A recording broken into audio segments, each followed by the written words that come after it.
விஜய நம்புறீங்களா ஸ்டாலின் சார நம்புறீங்களா? அவ்வளவுதான், முடிஞ்சு போச்சு. கதம் கதம்.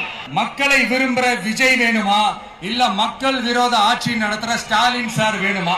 அவ்வளவுதான் இந்த தேர்தலே. இதுக்கு நடுவுல வேற யாருமே கிடையாது. புரியுதுங்களா உங்களுக்கு? ஒரு முழக்கம் உங்களை ஒரு நிமிஷம் கூட தூங்க விடாது. இந்த போன லாஸ்ட் வீக் அவ்வளவுதான், முடிஞ்சு போச்சு. கதம் கதம். மக்களை விரும்புற விஜய் வேணுமா இல்ல மக்கள் விரோத ஆட்சி நடத்துற ஸ்டாலின் சார் வேணுமா? அவ்வளவுதான் இந்த தேர்தலே. இதுக்கு நடுவுல வேற யாருமே கிடையாது. புரியுதுங்களா உங்களுக்கு? ஒரு முழக்கம் உங்களை ஒரு நிமிஷம் கூட தூங்க விடாது.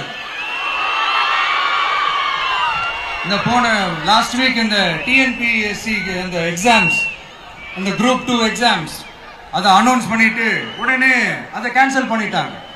இது உலகத்துக்கு எல்லாருக்கும் தெரியும்.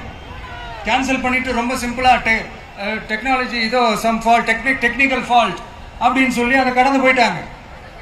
இத்தனை வருஷமா ராத்திரி பகலமா கஷ்டப்பட்டு படிச்சு எப்படியாவது நமக்கு அந்த வேலை கிடைக்காதான்னு அந்த எக்ஸாம்ஸை ஃபேஸ் பண்ண வந்த நம்மளுடைய தம்பி தங்கைகள் எவ்வளவு ஒரு மன உளைச்சலுக்கு ஆளாயிருப்பாங்க. அதை யாராவது யோசிச்சு பாத்தீங்களா? ஒரு எக்ஸாம்ஸ் ஒழுங்கா நடத்த தெரியல, இதுல உலக நாடுகளோட போட்டி போடுறாங்களாம். நம்மளுடைய தம்பி தங்கைகள் நம்ம அம்மா அப்பா கிட்ட சொல்லுங்க, யாரும் தைரியம், எல்லாரும் தைரியமா இருங்க. வரப்போறது உங்க ஆட்சி, நம்ம ஆட்சி.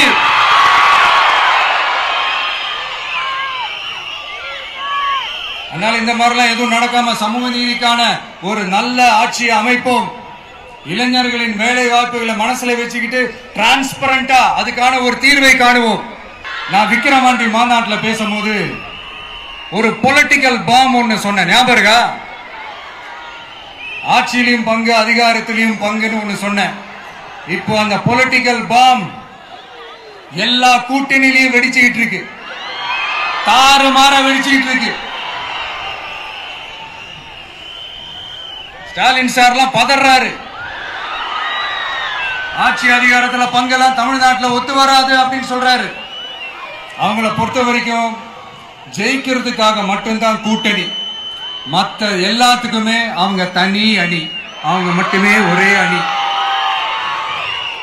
வெல்வோம் ஒன்றாக, ஆனா வரும் வெல்த் எல்லாம் பார்ப்போம் தனியாக. அந்த வெல்வோம் ஒன்றாக என்றது இதுதான் அந்த சீக்கிரட்டே. புரிய வேண்டியவங்களுக்கு நல்லா புரியும் நினைக்கிறேன். உங்களோட நான் இருக்கேன், நம்மளோட நம்ம மக்கள் இருக்காங்க. இதுக்கு மேல என்ன வேணும்? கான்பிடென்டா இருங்க.